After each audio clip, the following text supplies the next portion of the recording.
This is from climatedepot.com. I guess British Columbia doctor clinically diagnoses patients as one patient as suffering from climate change. Picked up his patient chart and penned in the words, climate change.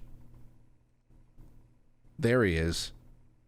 Dr. Kyle, of course, somebody named Kyle. I'm sorry to all the Kyles out there. Yeah, there he is. I did it. Yeah, I did it. I mean, my patient is suffering from climate change. What am I supposed to do? Lie about it? Bigot.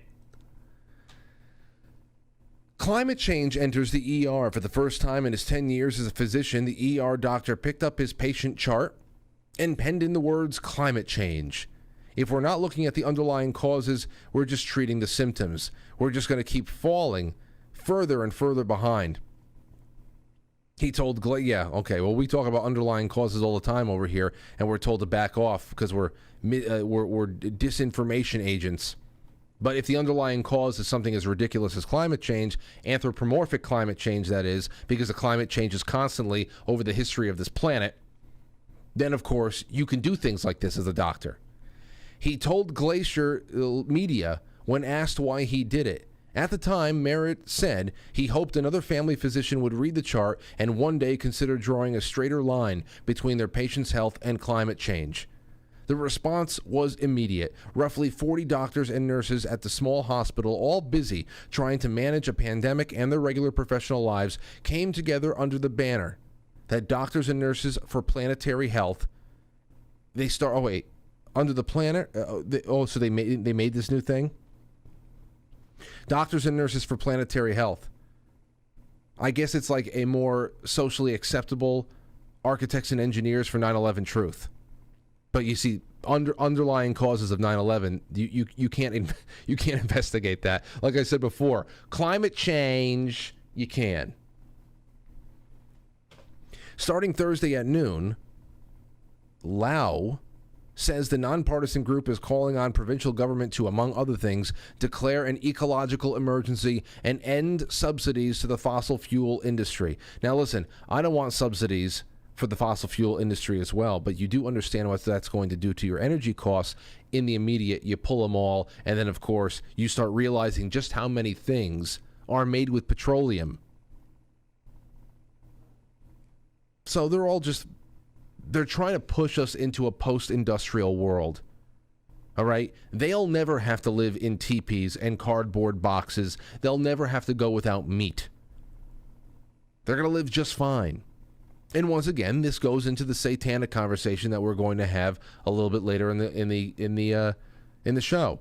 I thought that this episode was going to be safe for YouTube, so I just let it rock.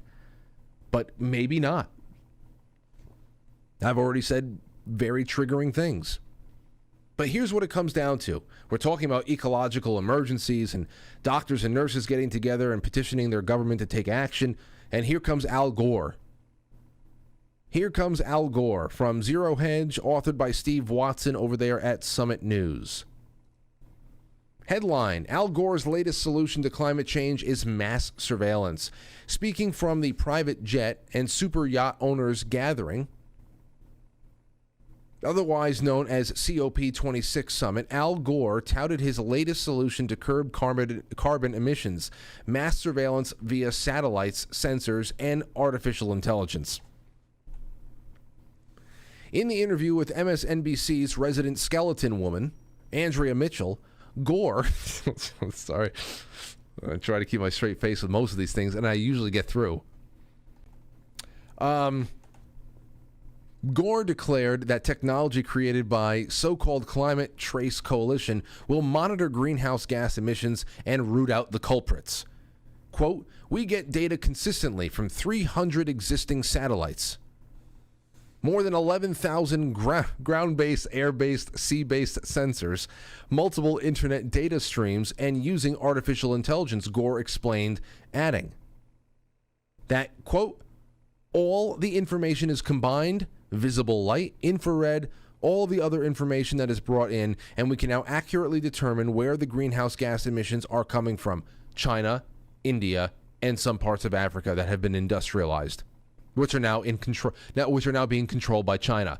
So now what, Al? You know, I've got to bookmark this, and I've got to bring this up with Jim Lee tomorrow, too. That's going to be a big show tomorrow night. Gore, who in 2008 said that there would be no polar ice caps left within 5 years, continued, quote, and next year we'll have it down to the next level. We'll have it down to the level of every single power plant, refinery, every large ship, every plane, every waste dump, and we'll have the identities of the people who are responsible for each of those greenhouse gas emission streams. You know, wait a second.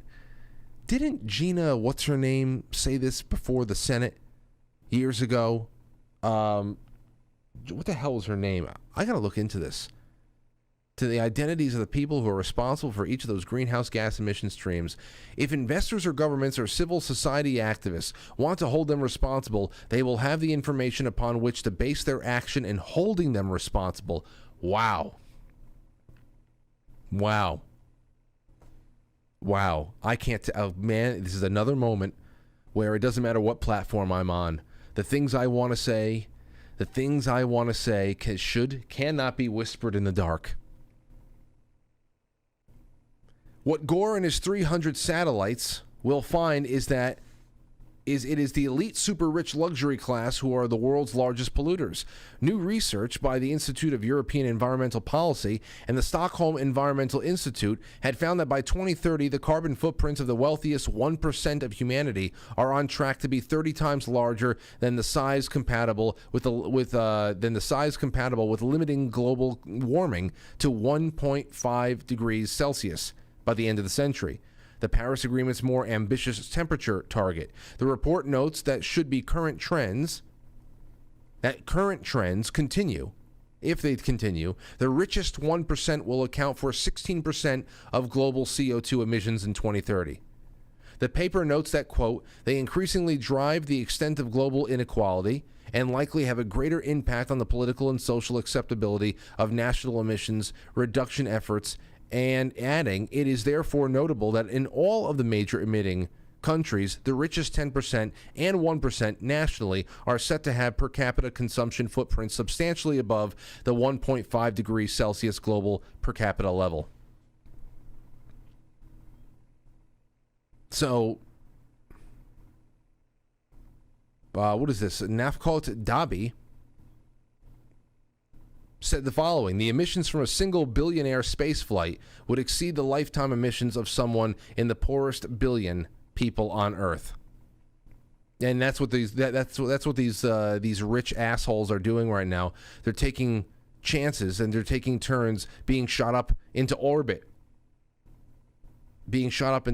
Our benevolent leaders over here, these snake-like freaks. There you have it. There you have it with that. So, they want to watch you. Mass surveillance. Mass surveillance that is handed down from on high. Okay? From these activists and these technocrats who have developed infrared and other types of technologies to map out the entire world with satellites. That everybody told you, oh, you're going to get faster Instagram uploads. All of your selfies on Instagram are going to upload with lightning speed. This is what they're getting us prepared for with the satellites and everything else like that. Global full spectrum dominance